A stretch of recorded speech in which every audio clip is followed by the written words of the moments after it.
Last 2 டேஸா நம்மளுடைய industrial ஸ்விவிங் மிஷினை எப்படி மெயின்டைன் பண்ணணும்னு பார்த்துட்டு இருக்கோம். ஸோ இன்னைக்கு நம்ம என்ன பார்க்க போறோம் அப்படின்னு பார்த்தா, நம்மளுடைய மிஷினோட கீழே அடியில இருக்கிற ஆயில் டேங்க் இருக்கு இல்லையா, அந்த ஆயில் டேங்க்ல இருக்கிற ஆயிலை எப்போ கிளீன் பண்ணணும், எப்படி கிளீன் பண்ணணும் அப்படின்னு தான் பார்க்க போறோம். மிஷினோட ஆயில் டேங்கா இருக்கட்டும், எந்த ஏரியாவா இருக்கட்டும், எப்பயுமே கிளீனா இருக்கிற மாதிரி பாத்துக்கணும். ஸ்டிச் பண்ணும் போது மேல யூஸ் பண்ற பின்ஸ் இந்த மாதிரி விஷயங்கள் எல்லாமே வந்து சைடுல வழியா கேப் வழியா வந்து இதுல விழுகிறதுக்கு வாய்ப்பு இருக்கு. ஸோ இப்போ இதுலயே பாத்தீங்கன்னா ஒரு பின் விழுந்திருக்கு பாருங்க. இந்த மாதிரி என்ன வந்து உங்களுக்கு வந்து உள்ள வந்து விழுந்தாலும் நீங்க ஒன் ஸ்டிச் பண்ணி முடிச்சோடனே நீங்க ஹெட்டை ஓபன் பண்ணி சைட்ல ஏதாவது இந்த மாதிரி பின்ஸ் ஏதாவது விழுந்திருக்கான்னு பார்த்து இம்மிடியட்டா ரிமூவ் பண்ணிடணும். ஓகே, அண்ட் தென் இந்த ஏரியா எப்பயுமே கிளீனா இருக்கிற மாதிரி தொடச்சு வச்சுக்கோங்க.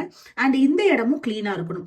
ஆயில் எப்ப சேஞ்ச் பண்ணணும் அப்படின்னு பாத்தீங்கன்னா, இந்த ஆயிலோட கலர் நல்ல டார்க் எல்லோவா வந்து மாறும்போது ஆயில கம்ப்ளீட்டா நீங்க சேஞ்ச் பண்ணியே ஆகணும். ஸோ ஆயில வந்து நீங்க கம்ப்ளீட்டா இந்த ஆயிலை எடுத்துட்டு வேற ஒரு ஆயில ஊத்துறீங்க அப்படின்னா எப்படி கிளீன் பண்ணணும்னா, ஸோ இந்த ஸ்க்ரூவை நீங்க ஓபன் பண்ணதுமே இது வழியா ஆயில் எல்லாமே ட்ரெயின் ஆகும். ஸோ அதுக்கு முன்னாடி கீழே அதை ஸ்டோர் பண்றதுக்கு ஒரு கேன் இல்லைன்னா பாக்ஸ் நீங்க வச்சுட்டு இதை ஓபன் பண்ணீங்கன்னா கம்ப்ளீட்டா இந்த ஆயில் வந்து என்ன ஆயிடும், ட்ரைன் ஆயிடும்.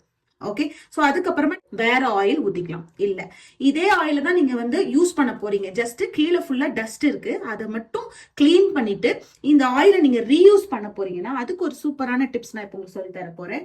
இந்த மாதிரி பெரிய சைஸ் சிரஞ்ச் வாங்கிட்டு ஜஸ்ட் இதுல டிப் பண்ணிட்டு ஆயிலை கம்ப்ளீட்டா இப்படி எடுத்தீங்கன்னா இதுல வந்து டஸ்ட் எதுவும் உங்களுக்கு வராது, ஆயில் மட்டும் தான் வரும். இதை நீங்க கேன்ல வந்து ஸ்டோர் பண்ணி வச்சுக்கணும். இந்த மாதிரி எடுத்து ஸ்டோர் பண்ணிட்டீங்கன்னா அடியில வந்து டஸ்ட் மட்டும் இருக்குமா, அதை ஃபுல்லா தொடச்சிட்டு மறுபடியும் நீங்க ஸ்டோர் பண்ணி வச்ச ஆயில இதுல ஊத்திடலாம். ஓகே, மாதிரிதான் நீங்க ஆயில கிளீன் பண்ணணும். ஒன்னு ஆயில கம்ப்ளீட்டா எடுத்து ரிமூவ் பண்ணிட்டு புதுசா ஆயில் ஊத்தணும். இன்னொன்னு ஆயில ஜஸ்ட் எடுத்து ஸ்டோர் பண்ணி வச்சுட்டு கிளீன் பண்ணிட்டு மறுபடியும் அந்த ஆயில ரீயூஸும் நீங்க பண்ணிக்கலாம். ஓகே, இதோட கண்டினியூஷனை நம்ம நெக்ஸ்ட் கிளாஸ்ல பார்க்கலாம்.